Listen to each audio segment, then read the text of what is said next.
नमस्कार। आप देखना शुरू कर चुके हैं गांव देहात। मैं हूं अंजनी तिवारी आपके साथ।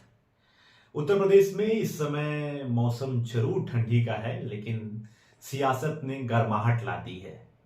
वो समय आ गया जब भारतीय जनता पार्टी ने मिल्कीपुर उपचुनाव में अपना प्रत्याशी घोषित कर दिया है।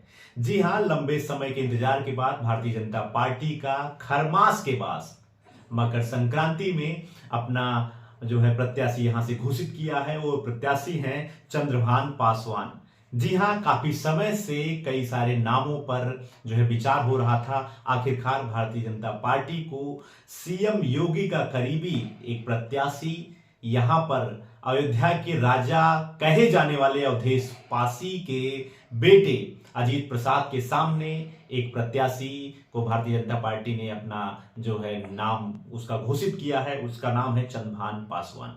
जी हां, चंद्रभान पासवान कौन है, उनके बारे में आज हम बात करेंगे। अभी दोपहर को आई हुई सूची में उनका जब नाम आया तो बहुत सारे दिग्गजों के अरमानों पर पानी फिर गया। फिलहाल अयोध्या के इस खास मिल्कीपुर विधानसभा क्षेत्र से कई भारतीय जनता पार्टी के नेता लगे हुए थे, जिसमें एक बड़ा नाम था जिसने अवधेश पासी को, अवधेश प्रसाद को जो है चुनाव हराया था, बाबा गोरखनाथ। उनका भी नाम चल रहा था। स्वयं बाबा गोरखनाथ कई सारे इंटरव्यू में भी कह चुके थे कि वो एक बार फिर से उस कुनबे के सामने चुनाव लड़ना चाहते हैं जिसको उन्होंने पहले हराया भी है, लेकिन उनको यहां से टिकट नहीं दिया गया। सुरेश रावत का भी नाम चल रहा था, जो अपनी नौकरी को भी त्याग कर भारतीय जनता पार्टी के प्रत्याशी बनने के ख्वाब देखने लगे थे।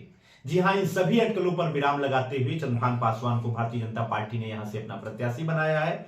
आज हम आपको बताएंगे कि चंद्रभान पासवान आखिर हैं कौन, किन वजहों से भारतीय जनता पार्टी ने उनके नाम पर जो है बड़ा सियासी दांव खेला है, एक नए चेहरे को सामने लाकर। जी हां, चंद्रभान पासवान 2 बार से रुदौली क्षेत्र से ही, जो मिल्कीपुर विधानसभा क्षेत्र के अंतर्गत आता है, वहां से जिला पंचायत सदस्य रह चुके हैं। वर्तमान में उनकी पत्नी यहां से जिला पंचायत सदस्य हैं। उनके घर में ही उनके बाबा ग्राम प्रधान हैं वर्तमान में। साथ ही साथ पेशे से वो एक अधिवक्ता भी हैं और मिल्कीपुर में ही उनका बड़ा साड़ी का कारोबार है। गुजरात में भी वो साड़ी का कारोबार करते हैं, बड़े व्यवसायी माने जाते हैं चंद्रभान पासवान।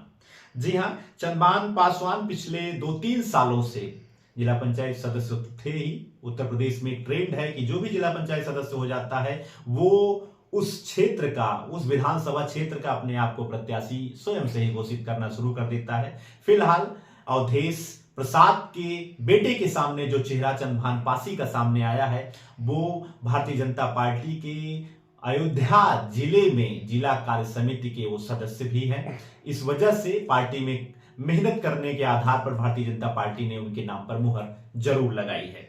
एक सबसे बड़ा जो भारतीय जनता पार्टी का इस समय ट्रेंड चल रहा है कि जो उसके कोर वोटर हैं, सवर्णों को भारतीय जनता पार्टी का वोटर माना जाता है, लेकिन भारतीय जनता पार्टी जहां पर पीछे रहती है, जहां पर जातिगत राजनीति हावी रहती है, वहां पर भारतीय जनता पार्टी वहां के ही एक प्रभावी समुदाय, प्रभावी जाति के चेहरे को टिकट देकर अपने कोर वोटर के सहारे, सवर्णों के सहारे चुनाव जीतने का प्रयास करती है। वही कार्ड भारतीय जनता पार्टी ने सीएम योगी के नेतृत्व में अयोध्या के हार का बदला लेने के लिए मिल्कीपुर में भी भारतीय जनता पार्टी ने वो कार्ड खेला है।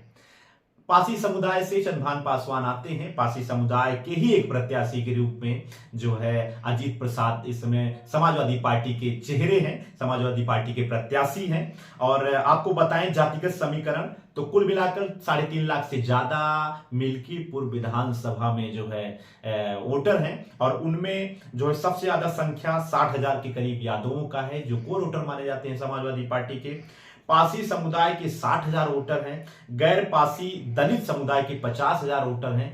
इन सभी वोटरों को साधने के लिए दो एक तरफा कोर वोटर समाजवादी पार्टी के थे। पासी समुदाय का भी उसको वोट मिलता था, इसके साथ साथ यादव का भी उसको वोट मिलता था। इन सब पर सेंधमारी के लिए भारतीय जनता पार्टी ने चंद्रभान पासवान को यहां से प्रत्याशी बनाया। इसके साथ साथ अयोध्या के मिल्कीपुर विधानसभा क्षेत्र में ब्राह्मण 50,000 के लगभग हैं, मुस्लिम 35,000 हैं और ठाकुर जो है लगभग 25,000 हैं। इन सब के सहारे भारतीय जनता पार्टी चाहती है कि पासी समुदाय का उसको वोट मिले। पासी समुदाय का समाजवादी पार्टी जो एक तरफा वोट बैंक था उसमें सेंधमारी की जाए और जो है भारतीय जनता पार्टी इस रण को जीतने का पूरा प्रयास करेगी। तो ये तो जो है चंद्रभान पासवान के बारे में हमने आपको बताया। इसके साथ साथ जमीनी स्तर पर भी भारतीय जनता पार्टी का नेतृत्व स्वयं सीएम योगी आदित्यनाथ कर रहे हैं, कई सारे मंत्री वहां लगे हुए हैं और भारतीय जनता पार्टी के सामने एक नया नवेला चेहरा जरूर है अजीत पासी का, लेकिन उसके पीछे कई बार से लगातार जो है राजनीति में सक्रिय रहे अवधेश पासी, जो 9 बार के विधायक अब की सांसद बन गए, 6 बार के मंत्री रहे, उनका एक पूरा जो है ये जो अनुभव है वो भारतीय जनता पार्टी के सामने जरूर रहेगा, उसको उनसे लड़ना पड़ेगा। और आनंद सेन जो सेन परिवार था फैजाबाद की राजनीति में महत्वपूर्ण भूमिका निभाने वाला, उसका भी समाजवादी पार्टी को पूरा समर्थन मिल रहा है और फायर ब्रांड नेता के रूप में तेजनयन पांडे, पूर्व मंत्री पवन पांडे भी लगे हुए हैं। ये तो समय बताएगा कि किस करवट ऊंट बैठता है भारतीय जनता पार्टी, अपनी प्रतिष्ठा बचा पाती है कि नहीं बचा पाती है और समाजवादी पार्टी अयोध्या के राजा के सहारे मिल्कीपुर का भी चुनाव जीत पाती है कि नहीं जीत पाती है। हम लगातार ग्राउंड से लेकर हर तरीके की जानकारी मिल्कीपुर उपचुनाव की आप तक पहुंचा रहे हैं। हमारे चैनल के साथ आप जुड़े रहिए, गांव देहात के साथ जुड़े रहिए। आपका बहुत बहुत धन्यवाद।